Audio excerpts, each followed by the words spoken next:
Alhamdulillahirabbil alamin wa bihi nasta'in wassalatu wassalamu ala asyrafil anbiya wal mursalin wa ala alihi wa ashabihi ajmain amma ba'd.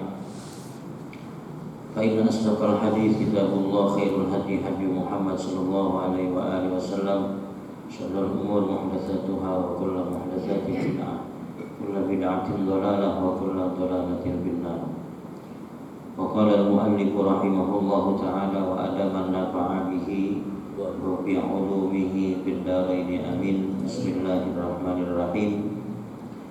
An Ibnu Mas'udin radhiyallahu anna Rasulullah sallallahu alaihi wasallam qala innaha satakunu ba'di asaratun wa umurun tunkirunaha. Qalu ya Rasulullah wa ma ta'muruna? Qala tu'adduna al-haqqa alladhi 'alaikum wa tas'aluna Allah alladhi lakum. Muttafaqun 'alaihi. Wal atharah al-infiradu bisyai' amman lahu fihi haqqun. Alhamdulillah, malam ini kita masuk malam ke-26 bulan Safar. Sebentar lagi kita masuk pada bulan Maulid, bulan Rabiul Awal. Ada beberapa hal yang mungkin perlu saya sampaikan, bahwa bulan Rabiul Awal itu kemuliaannya itu karena Rasulullah. Tadinya sebelum Rasul dilahirkan itu Rabiul Awal itu tidak ada apa-apanya, biasa-biasa banget. Tapi setelah Rasul dilahirkan pada tanggal 12 Rabiul Awal, kemudian Rasul diangkat menjadi Nabi dan Rasul juga pada bulan Rabiul Awal. Terus Rasul wafat juga pada bulan Rabiul Awal. Maka menjadi mulia Rabiul Awal itu karena Rasulullah Sallallahu Alaihi Wasallam. Nah, kita ini untungnya luar biasa jadi umat Rasulullah. Makanya kalau pada bulan Maulid nanti kita mendapati di mana-mana orang memeriahkan sebagai bentuk rasa syukur atas kelahiran manusia agung, maka ikutlah di dalamnya. Ikutlah di dalamnya. Sebab kemungkinan besar Rasul itu melihat majlis-majlis maulidnya. Kita kalau dilihat sama Rasul dengan kondisi kualitas kita kayak gini, kayaknya jauh ya, jauh. Jadi kalau kita ada di majlis, Rasul nggak lihat orangnya, tapi lihat majlisnya. Maka barangkali ketika Rasul melihat ke majlis itu, kita kelihatan di situ. Makanya orang datang maulid itu dilurusin niatnya, nyari Rasulullah. Jadi bukan nyari ini, bukan nyari itu. Maka kalau sudah lulus niat, insya Allah hadir di maulid itu nanti khidmah. Hadir di maulid itu khidmah. Nah, terkadang kita ini menganggap biasa ketika dibacakan maulid kita ngobrol. Ada mungkin yang tukang rokok dibacakan maulid dia merokok. Saya perokok berat saya. Tapi seumur-umur saya tidak pernah ketika maulid dibacakan saya merokok. Sepengen apapun saya tahan sebagai bentuk hormat kita kepada Rasulullah Sallallahu Alaihi Wasallam. Kadang kita anggap biasa banget, akhirnya jadi enteng. Dosa itu yang paling besar di hadapan Allah adalah yang dianggap enteng oleh manusia. Kalau dosa itu dianggap enteng di hadapan Allah, gede Pak, itu serius urusannya. Ini masalahnya bukan lihat dosanya, tapi dilihat orang ini menyepelekan aku kata Allah.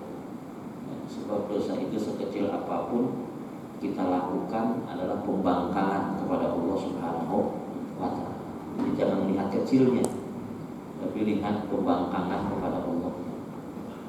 Dan dosa besar misalnya yang kita anggap serius banget sampai menimbulkan rasa takut luar biasa, itu di hadapan Allah kecil, di hadapan Allah kecil, karena kita mampu memanage dosa-dosa kita itu sebagai sesuatu yang sangat mengkhawatirkan. Lalu muncul khauf, muncul rasa takut, dibarengi dengan roja, muncul pengharapan kepada Allah Subhanahu wa Ta'ala. Makanya kita bersyukur ya, dari jarak yang sangat jauh, kurang lebih 9.000 km jarak dari Mekah ke Indonesia itu. Abu Jahal tinggal di samping Rasul, tapi tidak diberikan hidayah Islam. Abu Lahab pun begitu. Tapi kita yang tinggal jauh dari Rasul justru dipilih jadi umat Rasul. Udah gitu jarak waktunya itu jauh sekali, 1400 tahun yang silam. Tapi kita dipilih. Makanya nikmat terbesar kita itu ditakdir jadi umat Rasulullah Shallallahu Alaihi Wasallam. Maka di menjelang bulan Rabiul Awal ini, ulama-ulama bilang ini adalah bulan yang paling bagus untuk memperbaiki hubungan dengan Rasulullah Shallallahu Alaihi Wasallam, untuk mendekatkan kepada Rasulullah. Sebab besok manusia, satu-satunya manusia di padang mahsyar yang tidak mikirin dirinya, tidak mikirin keluarganya, cuma Rasulullah. Semua anbiya wal mursalin besok di padang mahsyar itu berkata kepada Allah, nafsi, nafsi, nafsi. Ya Allah, diriku, diriku, diriku. Sibuk mikirin dirinya, boro-boro mikirin umatnya. Tapi ucapan Rasul lain, ummati, ummati, ummati. Ya Allah, umatku, ya Allah, umatku. Enggak mikir keluarganya. Cintanya luar biasa sama umatnya. Maka kita ini dicinta biar tahu diri, biar tahu diri. Maka di bulan Rabiul Awal ini perbanyak sunnah-sunnah Rasulullah Shallallahu Alaihi Wasallam. Yang kecil-kecil aja dah, yang kecil-kecil. Ya, keluar rumah baca doa, masuk rumah baca doa, masuk WC baca doa, keluar WC baca. Itu sunnah Rasul.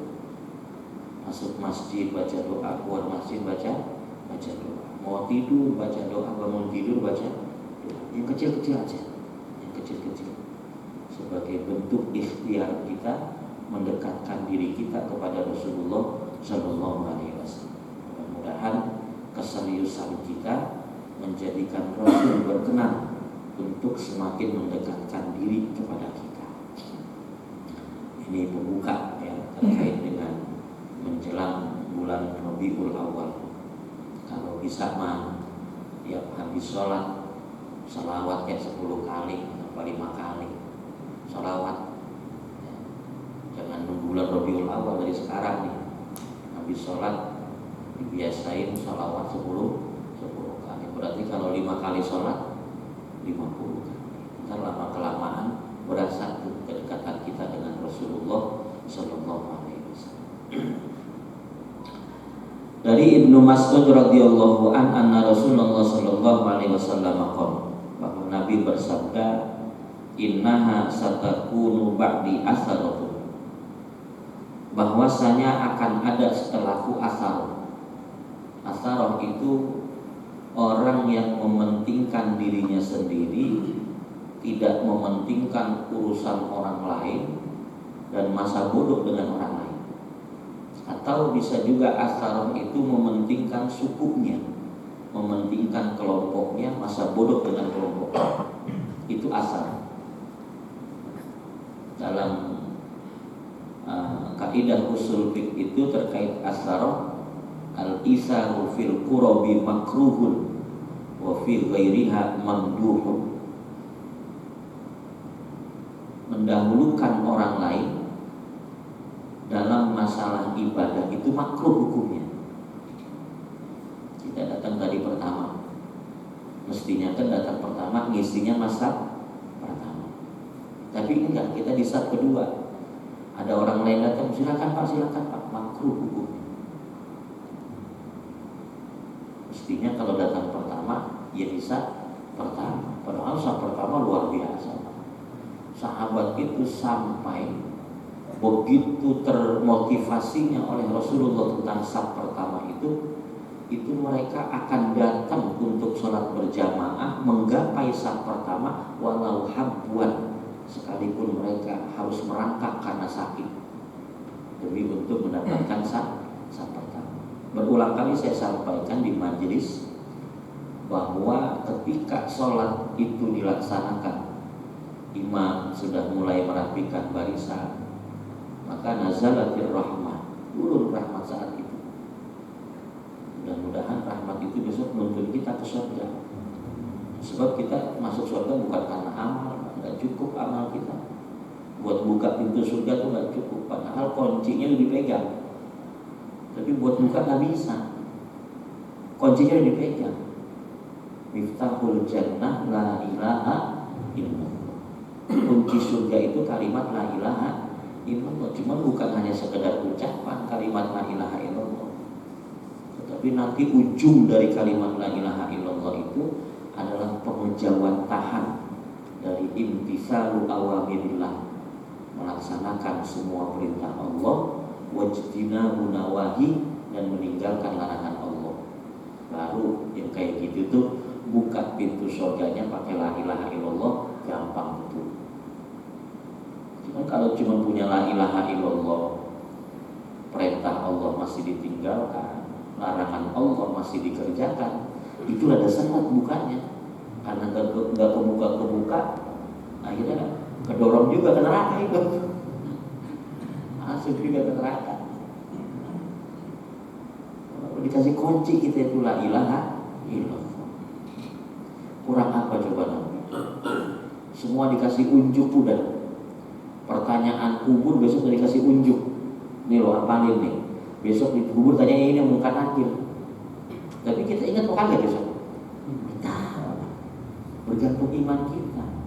Kalau iman kita kokoh, ingat itu. Kata man rabbuka wa man nabiyuka, ingat semua bisa kita. Jadi kalau kita nggak kokoh imannya, sholat itu semau maunya, kadang-kadang pakaiannya juga kurang tapi pas buat sholat, itu agak repot. Ya, sekalipun penampilan itu nomor sekian penilaian, cuman adab itu penting. Adab itu penting. Sampai ada ulama mengatakan al adab fawqal ilm. Adab itu di atas ilmu. Maka orang beradab itu lebih disenangin sama orang tua daripada anak enggak beradab. Kira-kira Bapak lebih senang punya anak beradab apa enggak? Saya contohnya begini nih. Ada anak disuruh sama orang tuanya, dia baru pulang sekolah. Toh, beliin Bapak roti apa? Ya Bapak, saya mulu. Saya kan baru pulang sekolah capek. Tapi karena takut sama bapaknya, diambil juga tuh duit. Dia pergi ke warung, Pak, beli roti. Itu begitu roti udah dibeli di depan bapaknya, lupa rotinya. Ini anak taat, Pak. Karena perintah orang tuanya dijalankan. Tapi punya adab punya? Nggak punya adab, nggak punya akal. Ini pengen anak begini. Atau yang model kedua, dilatih apa tuh? Pak, saya baru pulang sekolah capek banget. Saya masuk dulu ya bentar ya. Tapi kalau saya enakan, saya beliin. Ini anak belum taat, karena perintah orang tuanya masih ditunda. Kira-kira, tapi dia nggak taat, punya adab. Kira-kira enakan punya anak nomor 1 atau nomor 2? Nomor 1 taat, Pak, tapi nggak punya adab. Nomor 2 adab, cuma taatnya ketunda masih. Enakan mana? Enakan nomor 2, Pak. Maka kata ulama al-adab fawqal ilm. Adab itu di atas ilmu. Orang punya ilmu nggak punya adab, nggak berkah ilmunya. Jadi dalam masalah ibadah itu makruh kita mendulukan orang lain. Tapi kalau selain ibadah, mamduh, dipuji, bagus. Ada minuman tinggal segini, kita empat-empatnya sama-sama pengen minum semua. Kalau kita pengen mamduh, udah kamu duluan, ntar habis kamu, ntar saya terakhir, mamduh. Tapi kan gak begitu kita. Lo gue duluan punya kuah ini, belum entar, habis tahu kagak ini katanya. Kalau kagak habis lo dapat, kalau habis kagak ada. Mamduhnya ditinggal, tapi makruhnya dijalankan. Itu sunnah Rasul. Maka diperbaiki, yang kurang-kurang baik itu diperbaiki. Itu asal. Zaman Nabi orang asal itu gak berani orang asal. Nabi pernah melakukan satu pembagian harta ghanimah, terlihat oleh kasat mata gak adil. Orang muhajirin dikasih harta ghanimah banyak banget.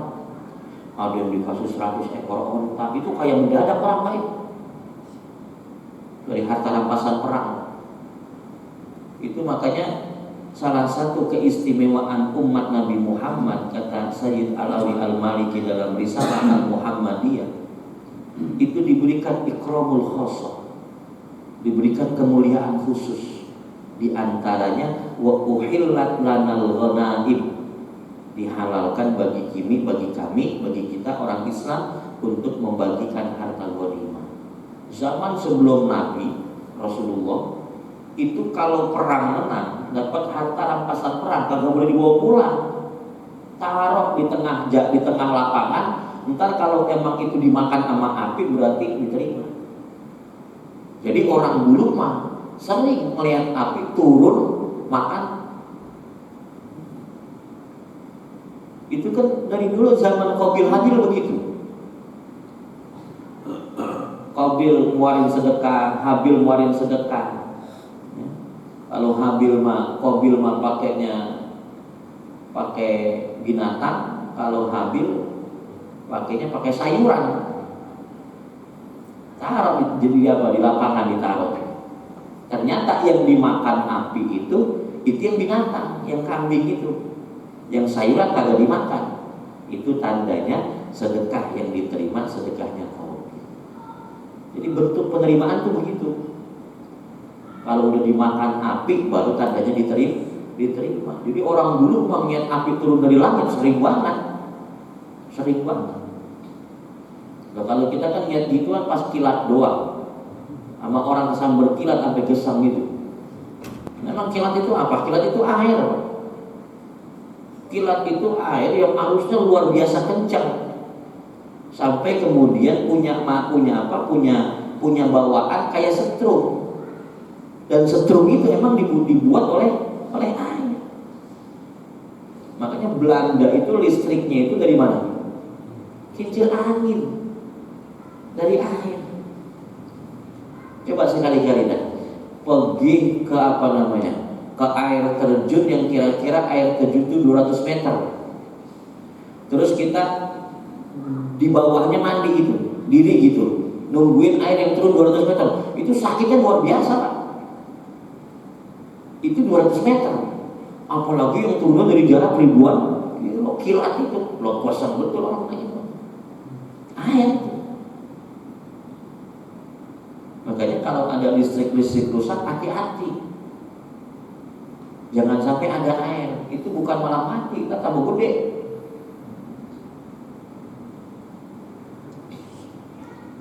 Jadi Rasulullah Shallallahu Alaihi Wasallam itu di zaman beliau asar tuna. Sampai orang ketika Nabi membagikan harta ghanimah itu diprotes. Namanya Zilhuwaisir dari suku Bani Tamim. Masa Nabi lagi bagi-bagiin, dia datang. Kata dia, "Iqdil ya Muhammad. Muhammad, Kamu kalau bagi harta ghanimah yang adil katanya. Wah, Umar bin Khattab itu udah kesal betul lihat orang itu. Udah mau angkat apa itu? Pedang. Rasul izinin saya bunuh dia katanya. Jangan. Umar kan begitu main bunuh baik ya. Makanya iblis sampai takut juga begitu dia modelnya. Orang kalau kagak benar main bunuh baik Umar. Itu representatif dari sahabat Nabi yang betul-betul tegas. Kan ada sahabat Nabi yang lemah lembut, Abu Bakar As-Siddiq, representatif. Dari zaman Nabi udah muncul dua tokoh ini udah muncul. Biar supaya yang tegas itu pakai fungsinya, yang lembut juga pakai fungsinya, sampai ke wirid itu dibawa. Sampai ke wirid dibawa. Sayyidina Abu Bakar itu kalau wirid kagak kedengeran, diam aja gitu. Ditanya sama Nabi, emang kenapa kalau wirid kok pelan banget? Ya Rasul, saya ini lagi minta sama Zat yang maha mendengar. Jadi gak usah pakai suara keras juga pasti dengar. Nah, Umar kalau wirid kencang banget Pak. Ditanya sama Nabi, Umar kenapa kalau wirid kok kencang banget? Musir setan Rasul katanya. Saya kalau kagak begitu kalah sama setan saya. Jadi model Umar itu mungkin kalau wirid diam baik. Itu bukannya wirid, lamun. Ngerinya begitu, maka Umar musik setan. Akhirnya dari dua peristiwa sahabat besar ini turun ayat wala tajhar bi sholatika wala tukhafid biha wabtaghi baina dzalika sabila. Tegur Abu Bakar katanya. Besok kalau doa wirid kencengan dikit. Kalau Umar tegur lagi. Kalau doa, kalau wirid jangan kencang. Dua-duanya ditegur. Karena dua-duanya juga perlu diperbaiki. Maka sekarang ada Islam yang rada tegas. Ya. Cuma jangan nyalain Islam yang gak tegas. Bukan gak tegas, mereka masing-masing ada wilayahnya. Pokoknya kalau kagak ikut imannya lemah, lu apa-apaan. Kalau kagak ikut iman lemah. Nabi aja jangankan urusan demo. Nabi kalau perang itu tetap tinggal sahabat. Sahabat ditinggal buat ngajarin sahabat-sahabat yang lain. Falaula nafara min kulli firqatin liyatafaqahu fid-din wa liyunziru qaumahum idza raja'u ilaihim. Itu ada sahabat yang ditinggal buat ngajarin. Makanya yang berjuang mau berjuang, yang ngajarin tetap ngajarin. Jangan sampai semuanya ikut berjuang, entar kalau mati semua habis sudah. Kalau kita ini udah luar biasa. Pokoknya kalau kagak ngikut demo, iman lemah. Astagfirullahaladzim. Model apa ini saya? Ya kalau masing-masing kan enak. Punya sandaran yang tegas begitu, nyandarnya ke Umar bin Khattab. Yang rada lembut, asal dikit-dikit nangis, itu nyandarnya kepada Abu Bakar As-Siddiq. Ya, kita kadang-kadang lembut, kadang-kadang keras. Berarti hebat kita Pak. Perpaduan dari Umar dan Abu Bakar. Jadi kira-kira begitu, pilih yang hati kita itu nyaman, yang hati kita nyaman. Jadi selain ada asarab wa umurun tunkirunaha, ada urusan-urusan yang engkau mengingkari urusan itu. Karena semakin kemari itu kata Nabi semakin yalu semakin tercela. Khairul qurun qarni fama ba'di, sebaik-baik masa itu masaku bersama para sahabat. Sahabat ada satu Pak yang masih hidup belum wafat. Sahabat Nabi ada satu orang yang masih hidup belum wafat. Sama Nabi Khidir bukan. Nabi Khidir bukan sahabat. Nabi Isa sampai sekarang masih hidup. Ketika peristiwa Isra Mi'raj sudah bermakmum kepada Rasulullah Shallallahu Alaihi Wasallam. Besok ketika Nabi Isa turun untuk menghadapi Dajjal, maka Nabi Isa mengikut agama Rasulullah Shallallahu Alaihi Wasallam. karena beliau pernah bertemu Nabi, maka itu hukumnya sahabat. Bisa jadi imam, Nabi Isa jadi imam kita. Cuman nggak pakai Injil, pakainya Quran. Jadi ada perkara-perkara yang muncul itu kita ingkari. Ada sahabat itu ketika Nabi bersabda itu sampai heran.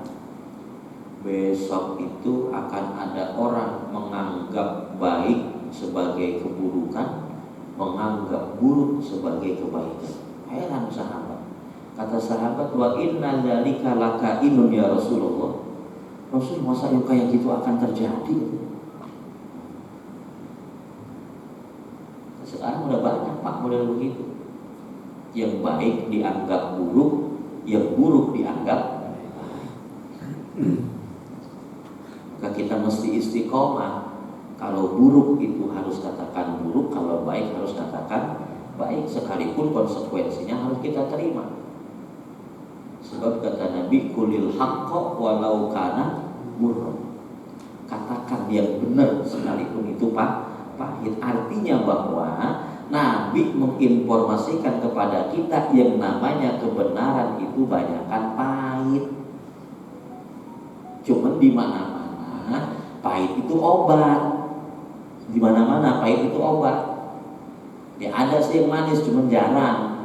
Hampir mayoritas yang namanya obat itu pahit. Tapi menyembuhkan, bikin badan kita enak. Itu pahit. Kalau manis mulu, repot nggak kenal pahit. Manis itu kan karena ada pahit. Kalau nggak ada pahit, nggak ada manis. Orang mengatakan manis karena dia kenal pahit. Gelap itu nggak bisa diukur. Berapa kegelapannya nggak bisa diukur. Tapi kalau terang bisa diukur. Pakai lampu yang 50 watt itu terang. Ntar pakai yang 100 watt tambah terang. Itu bisa diukur. Maka yang bisa diukur itu cahaya, sinar. Terang itu, gelap itu nggak ada. Yang ada itu ketiadaan sinar. Karena tidak ada sinar, maka jadi gelap. Tapi itu berpasangan, gelap dan terang itu. Jadi ada perkara-perkara yang kita ingkari dan kita menyaksikan itu sekarang banyak sekali. Maka kalau sahabat bertanya, Rasul, kalau kondisi udah begitu bagaimana kita ini? Kalau kita lihat orang udah mikirin hanya dirinya sendiri, hanya kelompoknya sendiri, nggak mau tahu dengan orang lain. Kata Rasulullah SAW, tu'addunal haqqal ladzi 'alaikum. Cepat pulangin hak-hak orang yang ada pada kalian. Yang kedua, wa tas'alunallaha alladzi lakum. Minta kepada Allah supaya Allah anugerahkan kebaikan kepada kalian. Kalau ujung-ujungnya kalau kondisi udah buruk sekali, sahabat nanya, kira-kira saya bagaimana? Bagusan mati atau bagusan hidup? Karena begitu ujungnya. Dan zaman itu akan terjadi. Di mana kemaksiatan merajalela. Sekarang aja kan kemaksiatan luar biasa. Orang hajatan kalau kagak pakai dangdutan kurang ramai. Padahal dosa yang punya hajat seabrek gitu. Dangdutan pakai pakaian mini begini. Ngundang 1000 orang niat maksiat itu. Siapa yang dosa itu? Yang ngadain. Udah ngitung duit kondangan tekor lagi. Duit kondangan tekor dosa banyak. Kerjaan gitu sih. Maka jamaah di kampung saya kalau dia hajatan pakai dangdutan, saya datang sama jamaah saya pakai sarung, Pak, saya kondangan. Kita pakai sarung kondangan, siap guru katanya, pakai sarung. Akhirnya yang malu bukan saya, dia Pak dangdut yang malu. rasain. Loh, kita juga sebenarnya pengen niat, cuma karena pakai sarung kan malu. Ini tameng Pak, identitas tameng. Lu masa orang pakai sarung terus pakai baju putih, bawa tasbih lagi di kantongnya, niat kayak gitu begini, weh. Paling depan lebih gampang malaikat begitu. Jadi ini ngajak kita untuk menjadi orang kayak kita masih butuh dorongan, Maka saya kalau kemana-mana tuh naik motor naik apa itu peci nggak pernah lepas saya. Pernah satu saat saya naik motor itu pakai peci terus di jalan nabrak orang, bocah kecil saya tabrak, cuma nggak kenceng, itu bocah jatuh nangis. Nah itu orang kumpul Pak, saya buka helm saya, terus tersisa peci saya. Oh, Pak Haji dari mana? Jadi nggak ngapa-ngapa bocah jalan. Oh gitu Pak. Nih dihargai nih, peci ini identitas nih. Coba nggak pakai peci, juga mungkin langsung. Wah. Saya pernah mau ceramah ke Tangerang itu, sopirnya nggak tahu jalan. Akhirnya lewat jalan yang salah itu ditangkap, diberhentiin saya. Begitu kita buka, kita pakai gamis segala macam. Oh saya mau kemana? Saya mau ceramah ke sana. Ini salah jalan. Lewat sana mereka-nya. Iya Pak, makasih Pak. Agak ditangkap Pak. Itu orang masih menghargai identitas Muslim. Makanya sekarang orang Nasrani juga pada pakai peci. Coba menteri-menteri yang Nasrani kan pakai peci dia, pakai peci. Peci hitam, karena itu peci identitas Indonesia, bukan peci agama itu Pak, yang hitam itu. Terus ada yang peci putih, mangklik di atas begitu, kayak pecinya Paulus. Itu bukan orang Islam yang punya, Paulus yang pakai, orang Israel. Orang Israel pakai gamis, pakai peci begitu Pak, yang 7.000 pecinya tuh di atas begitu.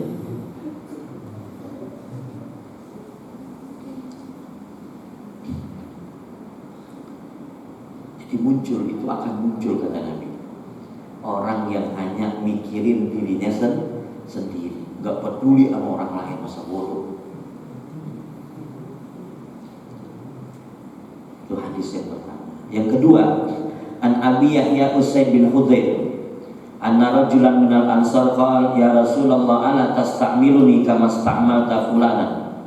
Rasul kata laki-laki itu namanya Hudzair al-Ansari, aslama qabla Sa'ad bin Mu'adz ala yadi Mus'ab bin Umair bil Madinah. Ada sahabat di Madinah itu namanya Sa'ad bin Mu'adz. Ini ketika dia wafat, ihtazal arsy goncang, arsy goyang. Itu kalau arsy goyang, bumi pun goyang, kena setruman arsy itu. Ini ketika Sa'ad bin Mu'adz wafat. Dicari-cari kenapa masalahnya. Ini orang paling banyak jasanya mengislamkan orang-orang Madinah. Itu Sa'ad bin Mu'adz. Dia punya suku namanya Suhail, suku Suhail. Tadinya enggak Islam. Begitu Sa'ad masuk Islam, dia naik ke atas mimbar, ngomong sama sukunya, wahai sukuku, menurut kalian saya ini bagaimana? Engkau orang baik Sa'ad, apapun yang kau lakukan kami turuti. Kata Sa'ad bin Mu'adz, oke, kalau ada orang yang sampai nanti sore belum masuk Islam, jangan coba-coba ketemu saya, karena saya sudah seorang Muslim. Langsung seketika itu semua sukunya masuk Islam. Luar biasa. Nggak lama ditiru sama Saripudin, orang negro itu Pak. Saripudin itu yang umur 2 bulan itu dia udah bisa ngomong, karena dia lahir dari bapak Nasrani, ibu Nasrani. Mau dibaptis 2 bulan. Begitu mau dibaptis, dia ngomong, ibu jangan baptis saya ini orang Islam. Oh itu bayi 2 bulan Pak. Saripudin Pak itu. Sekarang mungkin udah 20 tahunan sekarang. Orang negro. Coba ntar searching di Google tentang Saripudin ini. umur 7 tahun udah hafal beberapa bahasa, udah hafal Quran, nggak pakai belajar untuk menunjukkan kekuasaan Allah. Dulu pun zaman Nabi, dari bangsa kulit hitam ada jadi sahabat erat Nabi, namanya Bilal bin. Makanya orang-orang Nigeria, orang-orang hitam di Arab itu, di Mekah Madinah itu kayak berkuasa betul dia, sebab dia punya andalan. Oh, saya mau punya Bilal. Tinggal kita orang Indonesia tidak punya siapa-siapa. Mau ngaku siapa kita Indonesia? Tapi yang kembali banyak ulama-ulama dari Indonesia. Jadi mufti di Arab Saudi. Saya tahun 2019 berangkat haji itu kepala haji di Arab Saudi itu orang Banten. Nah, terus juga hampir setiap seleksi imam besar Masjidil Haram, Masjid Nabawi itu beberapa kali orang Islam masuk, orang Indonesia masuk menjadi imam di Masjidil Haram, Masjid Nabawi. Ini yang sekarang ini. Tapi zaman dulu kita nggak punya jagoan di sono. Kalau orang Nigeria punya jagoan, punya Bilal. Makanya dia mah kalau jalan bangga betul, dia masa bodoh dia.